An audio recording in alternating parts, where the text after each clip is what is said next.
ভালো করে ভেবে দেখবেন, একটা গরুর বাচ্চাকে গরু বলে, রাগ করবেন না, খুব কাঁচা কথা।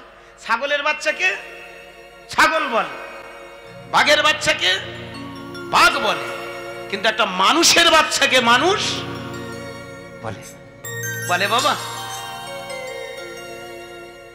শত কোটি সন্তানের মুগ্ধ হে জননী, মানুষ করে পাঠিয়েছ, মনুষ্যত্ব দাও। দুঃখ করে রবীন্দ্রনাথ ঠাকুর একটা কথা বলে গিয়েছিল, মানুষ করে পাঠিয়েছ কিন্তু মনুষ্যত্ব দাও। তাহলে জীবনে আমরা যে চতুর্লক্ষান্ত মানবা, 4টে লক্ষ্যের প্রথম লক্ষ্যটা আমরা ভুল করছি কি? গুরুর কাছে গিয়ে আমরা সেই শিক্ষা নিই না বা নিচ্ছি না যাতে করে আমাদের মনুষ্যত্বের বিকাশ হয়। দুটো গুরু আমাদের, বাস্তব একটা শিক্ষাগুরু, ভালো করে ভাববেন, এখানে তথাকথিত কর্ণকুহারে একটা বাস্তব বিদ্যার শিক্ষাগুরু, আর একটা আমাদের জ্ঞানের গুরু। দিয়াতে জ্ঞান মাত্রাক্ষাঙ্কিয়াতে পাশবন্ধন। এই যে অনেকে বলে দীক্ষার দরকার নেই, ও আসলে ওপরের কথা শুনেছে। তো কে বলে দীক্ষার দরকার নেই? দীক্ষা কথাটার মানে সে জানে না, সে কি বুঝবে? বলে দীক্ষা লাগে না। আমি পা দুটো জড়িয়ে ধরে বলবো প্রয়োজন আছে। দীক্ষা কেন দেয়া হয়, কি জন্য হয়? দীক্ষাটা কি? সেই গুরু যে নিজের ভিতরের বীজটাকে সিদ্ধ প্রকাশ ঘটিয়ে সেই সিদ্ধ বীজটা শিষ্যের কর্ণকুহরে প্রদান করে, সেই হলো গুরু। আর তার মন্ত্রটাই হলো দীক্ষা। কথা ভাববেন। অনেকে যারা বলে দীক্ষার প্রয়োজন নেই, মূর্খ, আমি বলবো তারা 1 নম্বর আকাড মূর্খ। দীক্ষা প্রয়োজন আছে। দীক্ষা না হলে মানুষের ভিতরে স্পিরিচুয়াল পাওয়ার আসে না। রামকৃষ্ণ ঠাকুর বিবেকানন্দকে দীক্ষা দিয়েছিল। দীক্ষা মানে এখানকার ওই গাল দিল না ভালো দিল ওই মন্ত্র নয়, সিদ্ধ বীজ, সাউন্ড এনার্জি, শব্দ ব্রহ্ম প্রণব মন্ত্রটা ভিতরে সিদ্ধতার প্রকাশ ঘটাতে হয়। বট গাছের বীজটা শালিক পাখি খেলে ওর ভেতরে দেখবেন এমন একটা স্রষ্টা বলছে, that natural constitution, natural gift, স্রষ্টার এমন সৃষ্টি, ওই ভিতরে যখন যায় না গিয়ে ওটা সিদ্ধ হয়। ওই যে ফলটা, বটের ফলটা বাবাজি খেয়েছে, হ্যাঁ, খাওয়ার পরে ও যেখানে দেখবেন আপনার ঘর বাড়ি আছে বা ছাদ আছে, যদি একবার পায়খানা করে দেয় ওর খবর খারাপ। বটের বীজটা এমনি আপনি আপনার ছাদের উপরে ফেলে রাখুন, হবে না? হবে কি? হবে না। কিন্তু ওই পাখিটার ভিতরে যে একটা রিয়াক্ট করছে, ভেতরে ঢুকলো, সেটা গিয়ে একটা সুন্দর সিদ্ধতার প্রকাশ ঘটিয়ে যখন সেটা ঢেলে দিচ্ছে সে পায়খানার মাধ্যম দিয়ে, সে তখন সেটা সিদ্ধ বীজ হয়। গুরু হলো তারা যারা সাউন্ড এনার্জি, শব্দ ব্রহ্ম মন্ত্র জানা আছে কিন্তু প্রসেস জানা নেই। কথাটা ভাববেন। পৃথিবীর আদি মন্ত্র দীক্ষা একদিকে বলবো নিতে হয় না, দীক্ষা আমরা নিয়ে এসেছি। মা একটা ছেলেকে জন্ম দিল, ওয়া ওয়া ওয়া কেঁদে উঠল, ভাববেন ওই যে ওয়া নামক যে বস্তুটা, ওঙ্কার ধ্বনি, ওটাই হলো কিন্তু মন্ত্র, কিন্তু সিদ্ধ নয়। সেটা সিদ্ধ করবে কিভাবে? আস্তে। গুরু তার দেহ যন্ত্রে ফেলে রিসার্চ করে, তার ভিতরে মনন চিন্তন করে সিদ্ধতার প্রকাশ ঘটিয়ে যদি সেটা শিষ্যের কর্ণকুহরে দেয়, তবে জানবেন সেই সিদ্ধ বীজের প্রভাবে ওই বাচ্চাটার মনুষ্যত্বের বিকাশ ঘটে। কথাটা একটু বোঝা গেল বাবা? আমায়রা, মানুষের মনুষ্যত্ব যেমন আমি ধরুন মাস্টার, তাহলে আগে আমাকে পড়তে হবে কি? আমি যদি না পড়াশোনা করি আমি মাস্টারি করতে পারবো কি? আমাকে আগে পড়তে হবে, আগে আমার জানতে হবে কি? তাহলে আমি যদি লেখাপড়া কোন কাউকে শেখাতে চাই, আগে আমার প্র্যাকটিক্যাল সেটার লেখাপড়া আমাকে করতে হবে। লেখাপড়া করার পর তারপরে সেটা যখন আমি কাউকে দিতে যাব, আমি থিওরি প্র্যাকটিক্যাল রিসার্চ করে পেয়েছি কি? এইবার তাকে বললাম এটা করলে দেখবি তুই অনেক কিছু খুঁজে পাবি। বাস্তবে যেমন আমরা এখানে শিক্ষা পাই, তথাকথিত পুস্তক নিয়ে লেখা, আমরা যে পড়াশোনা করে যেমন আমরা জ্ঞান পাই, আমাদের ভিতরে আধ্যাত্ম জ্ঞানটার জন্য প্রকৃত গুরুর প্রয়োজন। এই গুরু মানে পাড়ায় এলো, দীক্ষা টিক্ষা দিয়ে দিল কিছু মন্ত্র, এ বাবা এই এটা নয়।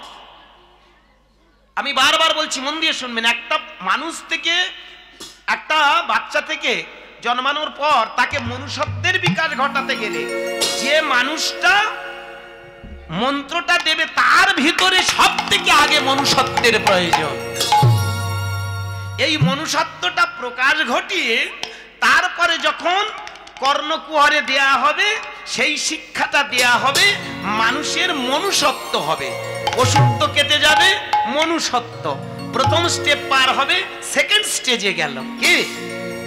এইবার তারপরে আস্তে আস্তে সে যখন সেই মন্ত্রটাকে মনন চিন্তন করবে, তার ভিতরে চেতনার প্রকাশ ঘটবে। এই ওঙ্কার ধ্বনি সাউন্ড এনার্জি শব্দ ব্রহ্মটা যদি মনন করে, চিন্তন করে, রিসার্চ করে যদি কারুর কর্ণে দেয়া হয়, তার মনুষ্যত্ব ঘটবে। আর মনুষ্যত্ব ঘটার পরে আস্তে আস্তে তার মনে হবে এই মনুষ্যত্বটা আমি বিশ্বের দরবারে সবাইয়ের কানে পৌঁছে দেব। তার ভিতরে তখন কি হবে? দেবত্বের প্রকাশ ঘটবে।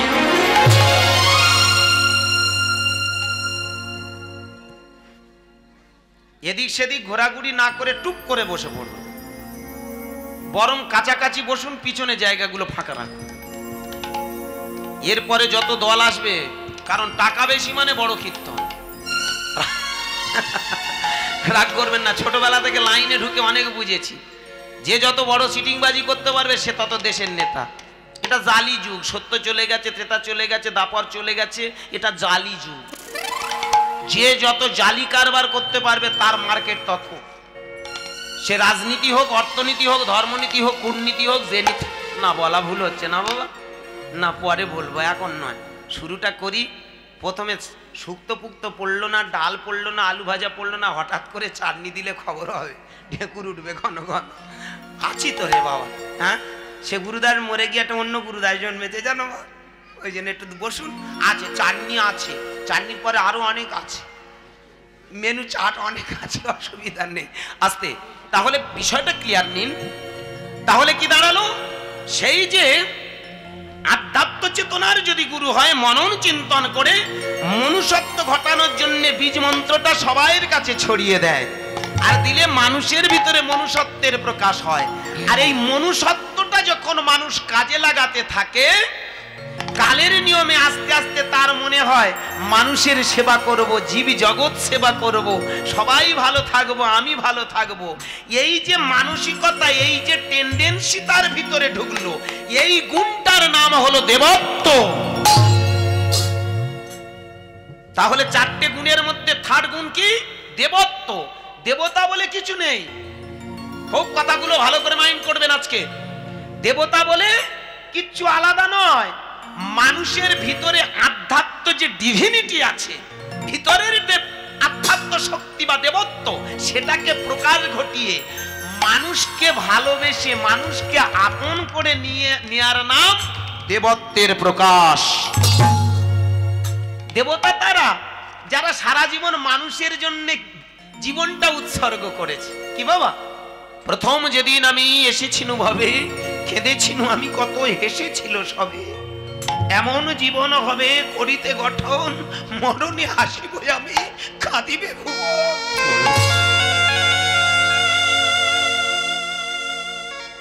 আমাদের সেই বৈদিক মুনি ঋষিরা বললেন, জীবনের তৃতীয় ধাপ হলো দেবত্বের প্রকাশ। তুমি তোমার ভিতরে যেদিন দেবত্বের প্রকাশ ঘটিয়ে নিতে পারবে, সেদিন মনে হবে জীবনে এসেছি যখন কিছু একটা করে রেখে যায়।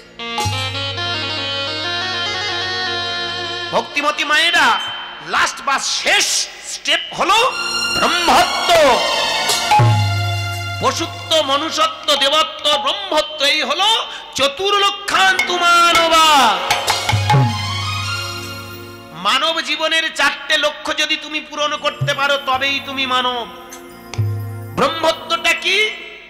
যেদিন তুমি মানুষের সেবার কাজে জীবন উৎসর্গ করবে, সেদিন দেখবে এই মানুষের ভিতরে লুকিয়ে আছে যে আত্মা বা ব্রহ্ম, মানুষের ভিতরে লুকিয়ে আছে যে শক্তি, সেই শক্তি তোমার শক্তি, এক শক্তি। তুমি আলাদা নও, আমি আলাদা নই, ও আলাদা নয়, কেউ আলাদা নয়। এক ব্রহ্ম অদ্বিতীয়ম। শত্রুতা দূর হবে, ভেদাভেদ দূর হবে, বৈষম্য দূর হয়ে যাবে। কি আমার কথাগুলো একটু কি আর বোঝার চেষ্টা করুন, তাহলে বুঝতে পারবেন। মানুষের ভিতরে যখন মনে হবে ও আমি সমান, ও উঁচু নয় আমি নিচু নই, আমি নিচু নই ও উঁচু নয়, কি আমি উঁচু নই আমি নিচু, ও নিচু নয়, এই যে ভেদাভেদ দূর হয়ে যাবে। দেখবেন তখন দেখবেন একে অপরে আদান প্রদান ঘটবে। এই মনের আদান প্রদান যখন ঘটে যাবে, এই যে বিকাশের নাম হলো ব্রহ্মত্বের প্রকাশ। আর এই ব্রহ্মত্বের চতুর্লক্ষ, পশুত্ব, মনুষ্যত্ব, দেবত্ব আর ব্রহ্মত্ব, এই চারটে লক্ষ্য পূরণ করার জন্য কীর্তন। 500 বছর আগে নবদ্বীপের মাটিতে একটা ছেলে জন্মালো। খুব ভালো করে মন দেবেন, এইবার এগিয়ে যাব। 500 বছর আগে নবদ্বীপের মাটিতে একটা ছেলে জন্মগ্রহণ করেছিল। তখনকার দিনে হাই এডুকেটেড, কি ঠিক তো নাকি? উচ্চ শিক্ষিত, ওই 1 পাস 2 পাস 5 পাস মাধ্যমিক পাস, হায়ার সেকেন্ডারি পাস নয়। তখনকার দিনের টোলের পণ্ডিত। কথাটা ভালো করে ভাববেন। টোল মানে কি জানেন? আমরা যখন পড়াশোনা শিখি প্রথমে প্রাইমারি স্কুলে যাই, প্রাইমারি পাস করলে high school, high school pass করলে কলেজ, কলেজ পাস করলে আমরা কোথায় যাই? ইউনিভার্সিটিতে, ঠিক তো বাবা? ইউনিভার্সিটিতে যখন আমরা পাস করে যাই, তখন ইউনিভার্সিটির যিনি, ভালো করে লক্ষ্য করে দেখবেন, কর্ণধার হন, তাকে আমরা কি বলা হয়? তাকে কি বলি? প্রফেসর। তার আরো উপরে একজন আছে, সে হলো প্রিন্সিপাল। ভালো করে ভেবে দেখুন, আজকে আমার নিমাই চাঁদ তখনকার দিনের কলেজের প্রফেসর। কোন কলেজের? টোলের পণ্ডিত। ওই যে টোল, যেটা আজকের কলেজ, তখনকার দিনে টোলের। নবদ্বীপের মাঝে যে টোল ছিল, সেই টোলের পণ্ডিত। ন্যায়রত্ন, বিদ্যারত্ন, তর্করত্ন, কত রত্ন ফেল। একটা শিক্ষিত ছেলে মানুষ ঠকানোর জন্য পৃথিবীতে আসে না। ভালো করে ভাববেন আমার কথা।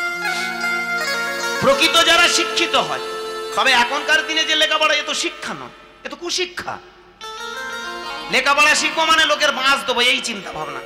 দেখবেন যারা যত বর্তমান দিনের, আমার কথাটা খারাপ ভাববেন, যাদের যত লেখাপড়া কম আছে, তাদের তত জ্ঞান বুদ্ধি বেশি, ওদের বিবেক চেতনা বেশি। না বাবা এটা ভুল, ওটা ঠিক, ও করবো না, হ্যাঁ, তারা তত সহজ সরল হয়। যারা যত লেখাপড়া শিখে, তারা তত ক্রিটিক্যাল হয়।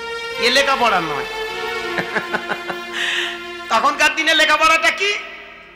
তখনকার কি বেদের যুগের কথা। শিক্ষা এমন একটা জিনিস মানুষের ভেতরে চেতনা তৈরি করে। আমার নিমাই চাঁদ হলো হাই এডুকেটেড, উচ্চ শিক্ষিত।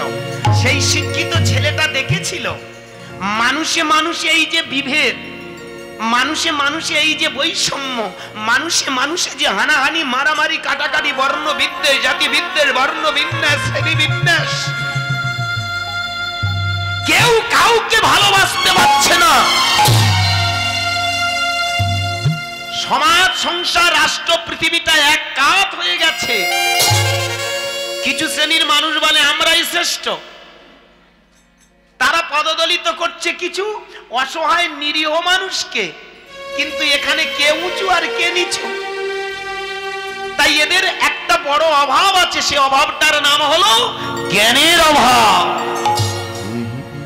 তাই এই জ্ঞানের অভাবের জন্য আমি চাই, শুধু এখানে মানুষকে লেখাপড়া শেখালে হবে না, আধ্যাত্ম চেতনায় শেখাতে হবে। এমন একটা ওষুধ আমি দিয়ে যাব। আমার ল্যাবরেটরিতে আমি এমন একটা ওষুধ আমি সৃষ্টি করব, যে ওষুধটা প্রত্যেকটা মানুষের ভিতরে প্রকৃত মনুষ্যত্ব বিকাশ ঘটবে। শুরু করে দিল রিসার্চ। আর সেই রিসার্চটা কোথায় হলো জানেন? ল্যাবরেটরিটা কোথায় জানেন? শিবাসঙ্গনে।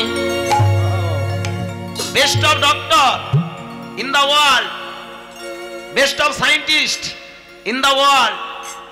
সারা বিশ্বের মধ্যে আমার শ্রেষ্ঠ বিজ্ঞানী, শ্রেষ্ঠ ডাক্তার 5 জনা বসে পড়ল।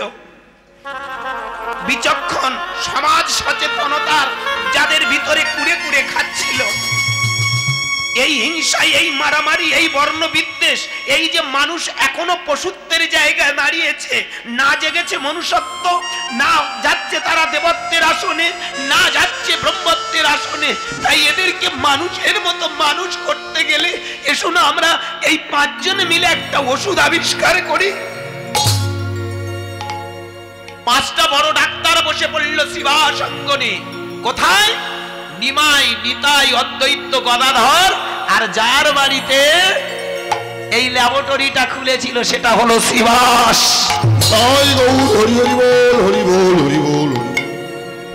এই 5 জনা ডাক্তার রিসার্চ করে বলল মানুষের ভিতরে চেতনা জাগাতে হবে। সমাজটা ধ্বংস, উঁচু নিচু বৈষম্য, ভেদাভেদে আজ চারিদিকে শেষ হয়ে যাচ্ছে সমাজ। এইভাবে সমাজ কোনোদিন ভালো থাকতে পারে না, সুন্দর সমাজ হতে পারে না। তাই এসো আমরা সবাই মিলে সেই সুন্দর সমাজ গঠন করি।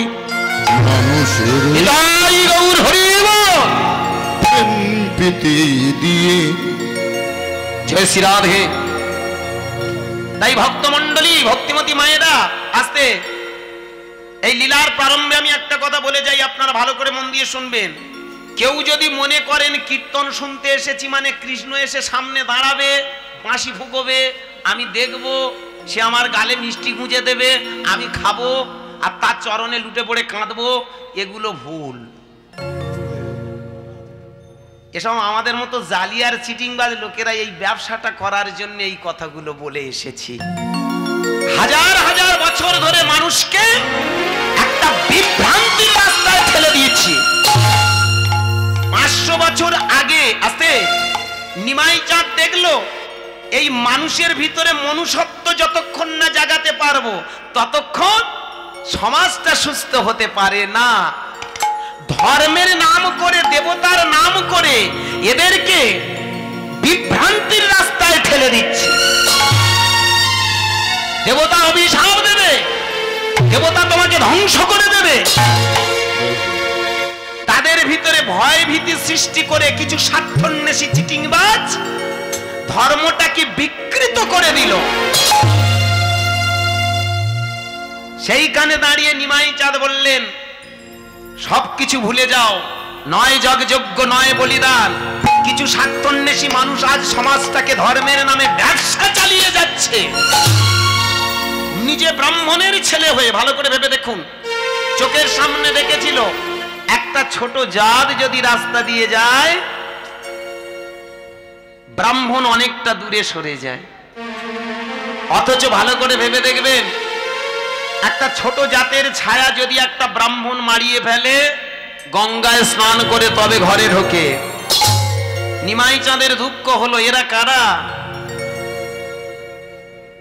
এরা নিজেরা ধর্মের বড় আসনে বসে মানুষকে ছোট জাত ভাবছে, অথচ সেই মানুষের বাড়িতে গিয়ে চাল, কলা, আটা, ময়দা, কাপড়, গেঞ্জি, গামছা আরামসে ঝেড়ে নিয়ে চলে আসছে।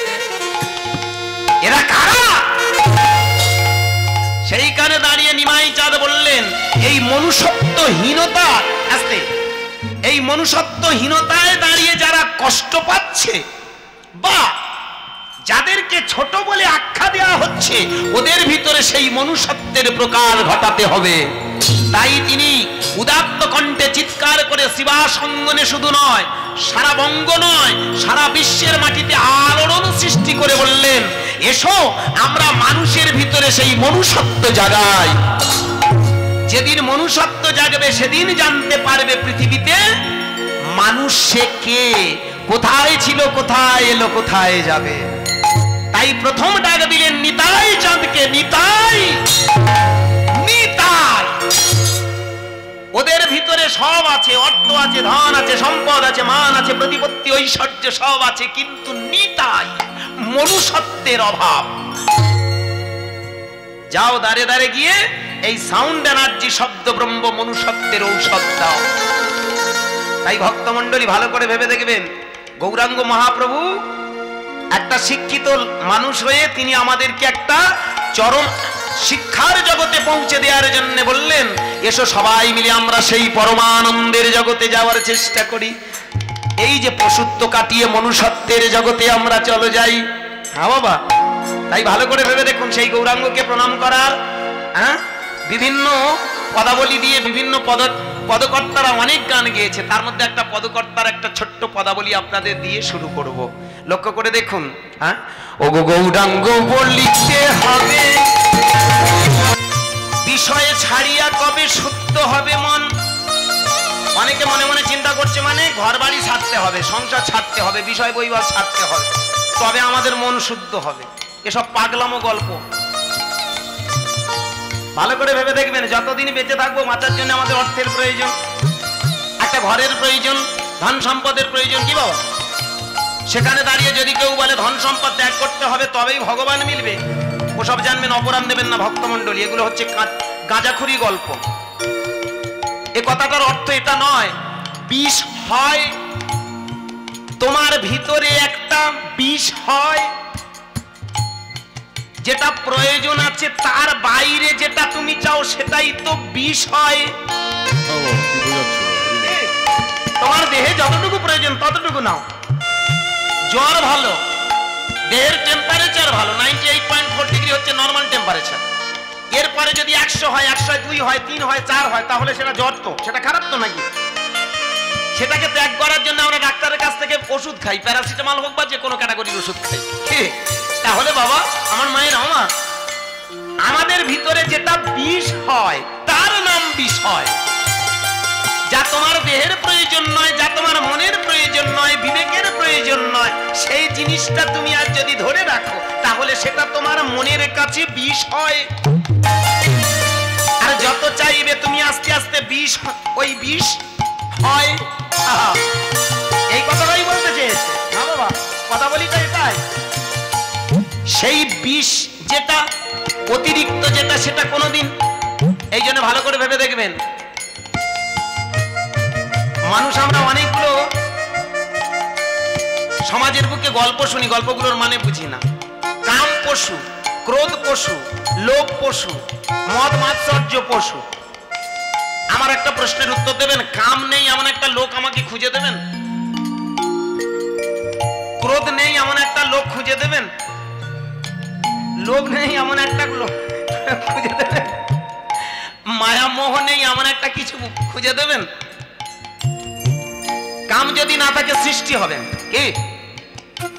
স্রষ্টার সৃষ্টিতে কাম সৃষ্টির একটা শ্রেষ্ঠ বস্তু। তাহলে কামটাকে বাদ দিয়ে কোনোদিন সৃষ্টি হয় না। ক্রোধ যদি না থাকে অনাচার ব্যভিচারে ছেয়ে যাবে, কিন্তু প্রতিবাদ হবে না।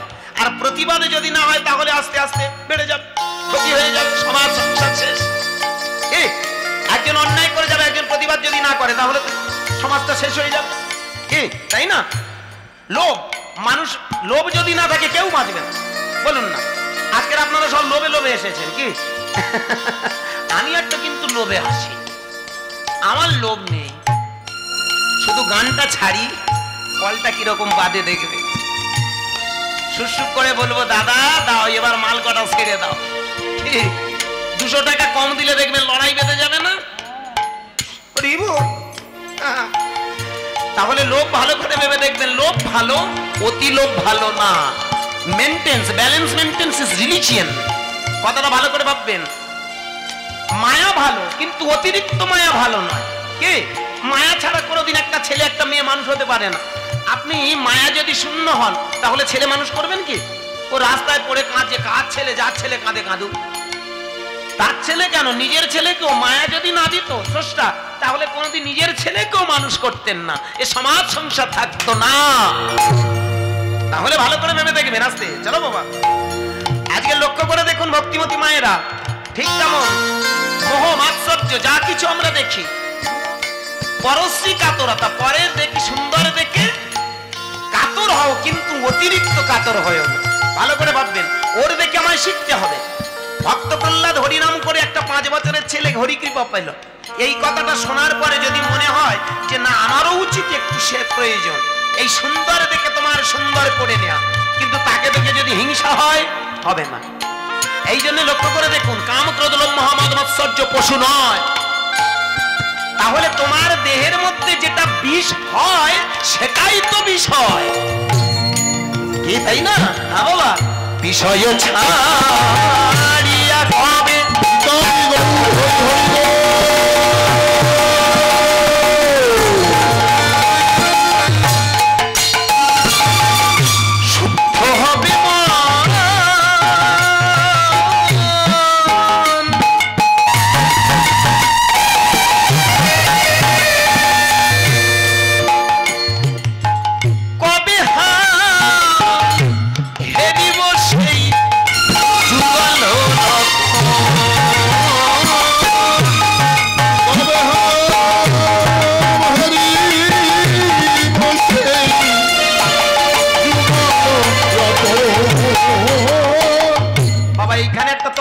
আছে কিরকম দেখুন। আমরা এই তত্ত্বগুলো শুনি না, বুঝি না। কবে হাম হেরিব সেই যুগল রতন, যুগল মানে দুটো, রত্ন, তোমার ভিতরে রত্ন আছে, ওই রাধা কৃষ্ণ নয়, বোঝার আছে।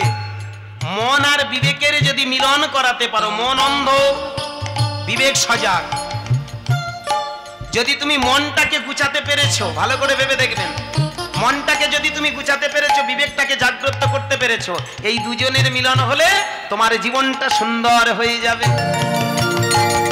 কোনটার কথা বলেছি বুঝতে পারছেন?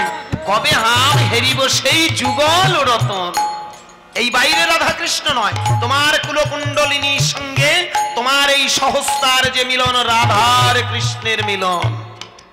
বোঝা গেল বিষয়টা? গভীরের কথা। এই জন্য আমরা পদাবলী শুনি, মানে বুঝি না।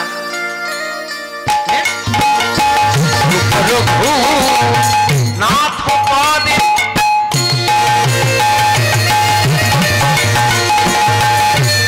এই দেখুন তত্ত্বটা এখানে আরো একটা গভীর লুকিয়ে আছে। রূপ, তোমার রূপ, তোমার একটা স্বরূপ আছে। তুমি কে? ভালো করে ভেবে দেখুন, আমি কে? আমার আসল একটা রূপ আছে। এখানে যেটা এসেছি, আমার একটা নাম গুরুদাস না, এখানে আমার নাম গুরুদাস নয়, গুরুদাস বলে কেউ নয়, আমার চেনার সুবিধার্থে আমার নাম রেখেছি, কিন্তু আমিটা কে? এই জন্য ভালো করে দেখবেন, যারা মহামানব হয়েছে তারা নিজেকে চেনার জন্য নিজেকে রিসার্চ করে গেছে। ভগবান পরে খুঁজবেন, দেবতা কি আছে পরে জানবেন, আগে নিজেকে রিসার্চ করুন। নো দাই সেলফ, আত্মারাং বিদ্ধি, তুমিটা কে? তোমার এই স্বরূপ, হ্যাঁ? রঘুনাথ, ভালো করে ভেবে দেখুন, বুকটা চিরে হনুমান দেখিয়ে দিয়েছিল রঘুনাথ বাইরে নয়, রঘুনাথ তোমার মন্দিরে। তাহলে আত্মা কোথায় বাস করে? তোমার হৃদয় মন্দিরে। কি গো বাবা, দিক দিক করছে? তোমার মেন সাবজেক্টটা এখানে, এটাই তো রঘুনাথ। ভগবান কোনটা? এটাই তো নাকি? কথাটা ভাবতেন, তত্ত্বগুলো এইগুলো আমরা বুঝিনি। তাহলে রঘুনাথ তোমার ভিতরে, আর রূপ তোমার স্বরূপ। এই রূপ রঘু নাথ পদে